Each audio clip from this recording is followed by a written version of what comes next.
ہے، کوئی حکیم طبیب نہیں ہو سکتا ہے، کوئی حکیم نہیں ہو سکتا ہے. ارے دنیا گلوکوز چڑھائے تب راحت ملے، میرا محبوب تو ہمیں یعنی لعاب لگا دے تو زہر کا اثر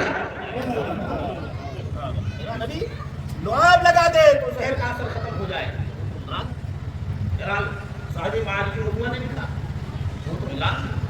جب اثر پڑا اس کا، آنسو گرنے کے بعد اندازہ لگائی ابھی اللہ کے نبی صلی اللہ علیہ وسلم نے آنکھ نہیں کھولی تھی کہ حضرت ابو بکر صدیق رضی اللہ تعالیٰ عنہ کو ایک پیالہ دکھایا گیا. پیالہ دکھایا گیا اور وہ پیالہ کیسا پیالہ تھا؟ صاحب معارف النبوہ نے لکھا ہے کہ حضرت آدم علیہ السلام بھی نہیں پیدا ہوئے تھے، اس سے 4000 برس پہلے وہ پیدا کیا. 4000 برس پہلے پیدا کیا گیا تھا. وہ پیالہ آیا، اس میں شربت ہے، اس پیالے کو پیا گیا، شربت کو پینے سے زہر کا اثر ختم ہو جائے گا. شگاف ہوا، پہاڑ پھٹا، پھٹنے کے بعد حضرت ابو بکر صدیق رضی اللہ تعالیٰ عنہ نے دیکھا کہ ایک دریا ہے، دریا میں ایک ناؤ چلانے والا ہے، دریا کے اس پار ایک باغ ہے. وہ ان تمام چیزوں کو دیکھا. وہ کشتی میں رہنے والا بلا رہا ہے کہ ابو بکر آؤ سوار ہو جاؤ، میں تمہیں اس پار پہنچا دیتا ہوں. لیکن وہ حضرت ابو بکر صدیق رضی اللہ تعالیٰ عنہ فرماتے ہیں جب میرا محبوب ساتھ میں ہے، میرا نبی ساتھ میں ہے تو کسی چیز کا غم نہیں ہے. ابو بکر جب اللہ کے پیارے حبیب صلی اللہ علیہ وسلم نے آ کر پوچھی، کہا ابو بکر کیا بات ہے، یہ آنسو کیسے؟ کہا یا رسول اللہ صلی اللہ علیہ وسلم ڈسا گیا. کہا ابو بکر بیت کو کیوں نہیں ہٹایا؟ کہا یا رسول اللہ اگر ہٹا لیتا تو خوف تھا کہ کوئی موسی جانور آپ کو نہ تکلیف دے دیتا، آپ کو نہ تکلیف دے دیتا. میرے آقا فرماتے ہیں ابو بکر ارے وہ ڈسنے کے لیے نہیں آیا ہے بلکہ وہ میری محبت میں آیا ہے، میری محبت میں آیا ہے، میرے دیدار کے لیے آیا ہے. ابو بکر ایڑی کو ہٹا لے، ایڑی کو ہٹایا گیا، سانپ آ کر کے کھڑا ہو گیا.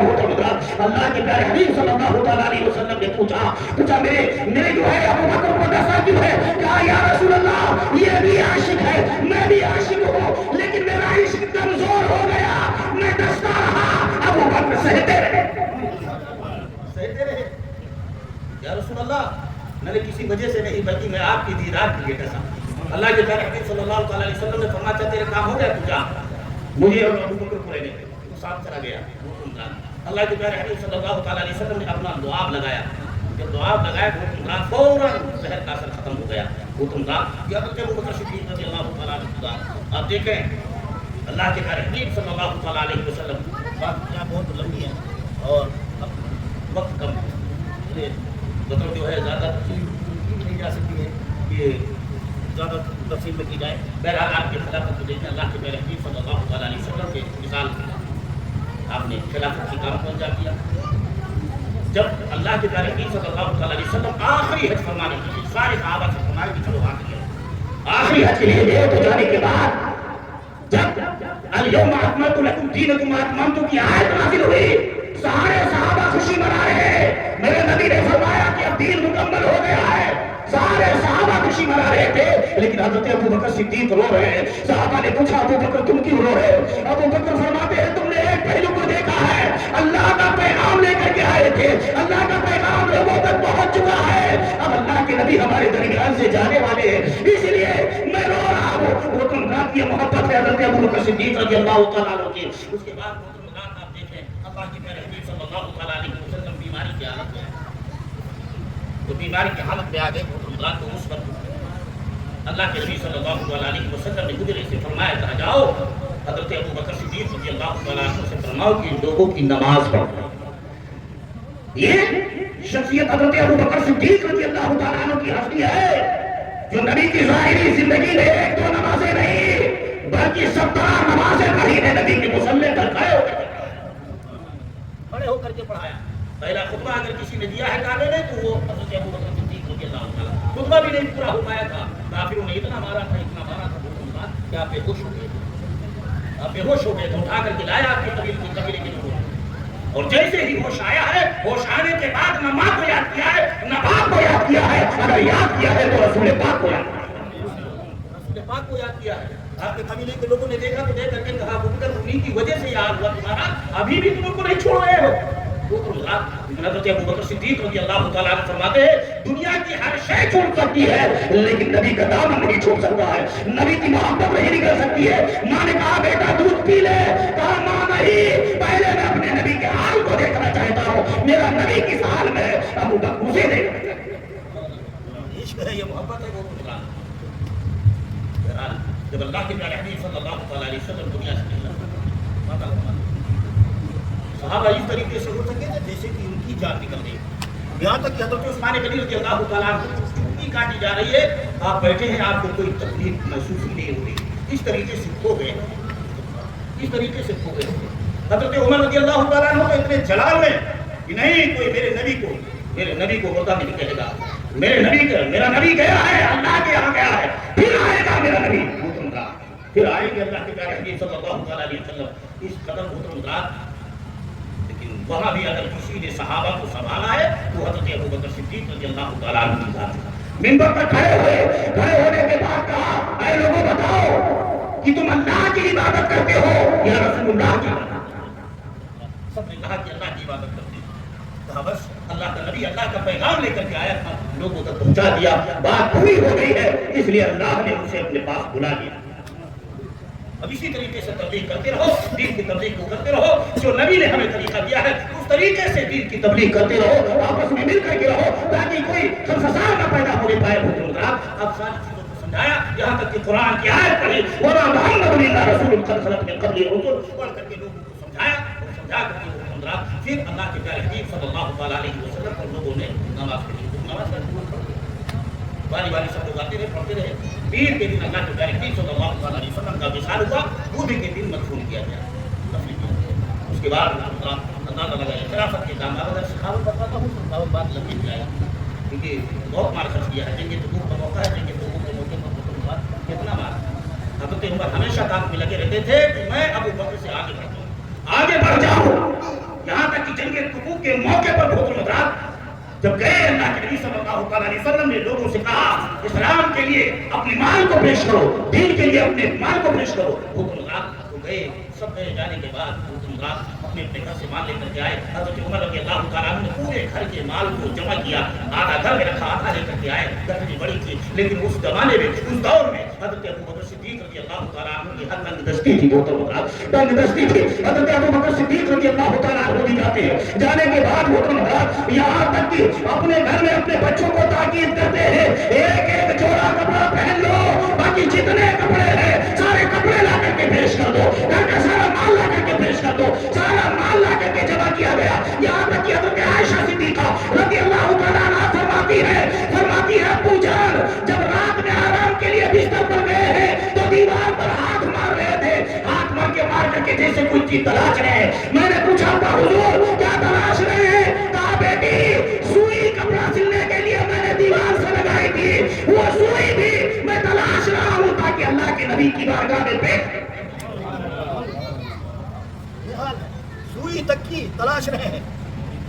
یہاں تک کہ جو پردہ لگا ہوا تھا ٹاٹ کا گھر میں، اس ٹاٹ کے پردے کو اپنا لباس بنایا، اور لباس بنانے کے بعد جو بدن پر کپڑا تھا وہ کپڑے بھی حضرت ابو بکر صدیق رضی اللہ تعالیٰ عنہ لیتے ہیں، محترم نبی کی بارگاہ میں جاتے ہیں۔ محترم یہاں بٹن نہیں بلکہ ببول کے کانٹے لگے ہوئے ہیں۔ محترم جس وقت جاتے ہیں اللہ کے پیارے حبیب صلی اللہ تعالیٰ علیہ وسلم کے قریب پہنچے ہیں، محترم میرے آقا نے آج جملہ بدل دیا ہے، یہاں تک کہ اگر آپ چندہ دیتے ہیں تو کوئی آپ سے یہ نہیں پوچھتا ہے اپنے گھر میں کیا چھوڑ کر کے آئے ہو، تمہارے بینک میں کیا ہے، لیکن آج اللہ کے نبی صلی اللہ تعالیٰ علیہ وسلم نے یہ نہیں پوچھا ابو بکر کتنا لے کر کے آئے ہو۔ میرے آقا فرماتے ہیں ابو بکر گھر کیا چھوڑ کر کے آئے ہو؟ ارے چھوٹی سی گٹھڑی دیکھا تھا، حضرت عمر نے سوچا کہ آج ہم ان سے زیادہ آگے بڑھ جائیں گے، آج ان سے آگے بڑھ جائیں گے، لیکن جب میرے نبی نے سوال کیا ہے حضرت عمر کا چہرہ اتر گیا۔ آج یہ سوال نہیں کیا ہے کہ کتنا لے کر کے آئے، آج میرے نبی نے سوال کیا ہے ابو بکر گھر کیا چھوڑ کر کے آئے، گھر کیا چھوڑ کر کے آئے۔ حضرت ابو بکر کی آنکھوں میں آنسو آ گئے اور کہا یا رسول اللہ گھر میں اللہ اس کے رسول کو چھوڑ کر کے آیا ہو، اللہ اس کے رسول کو چھوڑ کر کے آیا ہو۔ اللہ اکبر اتنا کہنا تھا، میرے آقا فرماتے ہیں ابو بکر میں پہلے جان گیا تھا، اس لیے کہ جو لباس تیرے بدن پر ہے وہی لباس جبریل کے بدن پر ہے، اور میں نے جبریل سے پوچھا جبریل یہ کیا ہے؟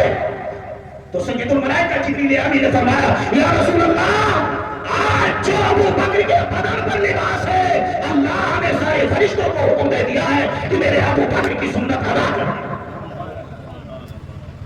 حضرت ابو بکر صدیق رضی اللہ تعالیٰ عنہ کی بہرحال اس کے بعد اللہ رب العزت نے پیغام بھیجا، اے محبوب ابو بکر کو میرا سلام کہہ دو۔ اللہ اکبر، قسم خدا کی کیا درجہ ہے، کیا مقام جس پر اللہ کا سلام ہے۔ اور پھر یہی تک نہیں بلکہ اللہ رب العزت نے فرمایا محبوب میرے ابو بکر سے پوچھو کہ وہ مجھ سے راضی ہے کہ نہیں راضی ہے، وہ مجھ سے راضی ہے کہ نہیں راضی ہے۔ جب حضرت ابو بکر صدیق رضی اللہ تعالیٰ عنہ سے فرمایا اے ابو بکر اللہ پوچھ رہا ہے کہ تو اپنے رب سے راضی ہے کہ نہیں ہے، بے ساختہ چیخ دکھلائی ہونے لگے، یا رسول اللہ میں اپنے رب سے راضی ہوں، میں اپنے رب سے راضی ہوں، میں اپنے رب سے راضی ہوں۔ یہ ذات ہے حضرت ابو بکر صدیق رضی اللہ تعالیٰ عنہ کی۔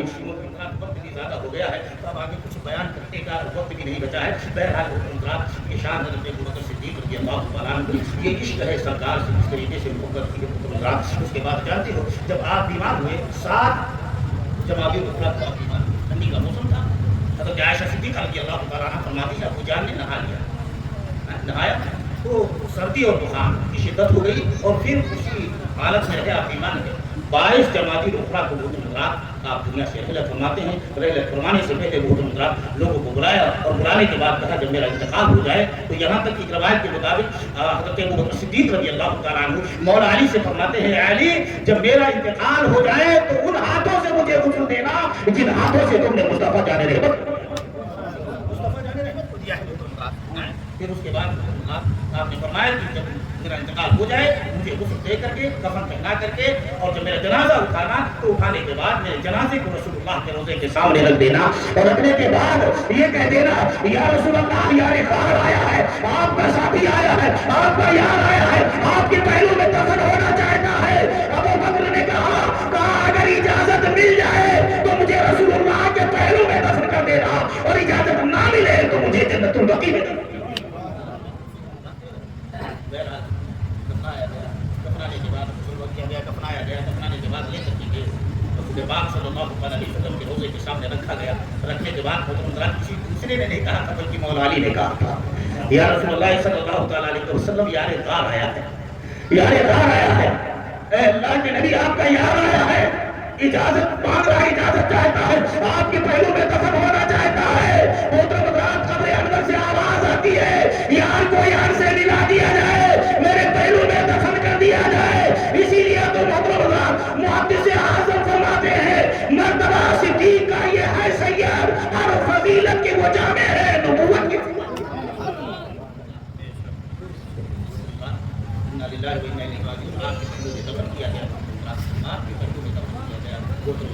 کل بھی اللہ کے پیارے نبی صلی اللہ علیہ وسلم کے ساتھ، آج بھی ساتھ، کل بھی ساتھ رہے گی وہ اور میرے آقا فرماتے ہیں کہ جب قیامت کے دن قبر سے نکلوں گا تو پہلے میں نکلوں گا، اس کے بعد میرا ابو بکر نکلے گا اور اللہ رب العزت کی بارگاہ میں جائیں گے اور جانے کے بعد جب رب تبارک و تعالیٰ غضب میں ہوگا، جلال میں ہوگا، کسی کے اعمال نہیں پیش کیے جائیں گے، سب سے پہلے میں اپنے ابو بکر کے اعمال کو پیش کروں گا، اس کے بعد اللہ کا غضب اور جلال ختم ہو جائے گا۔ نشان ہے حضرت ابو بکر صدیق رضی اللہ تعالیٰ عنہ، اللہ رب العزت ہمیں اور آپ کو سننے اور سنانے سے زیادہ عمل کرنے کی توفیق عطا فرمائے۔ اللہ اس بات کی سب کو قبول فرمائے۔ وما علینا الا البلاغ۔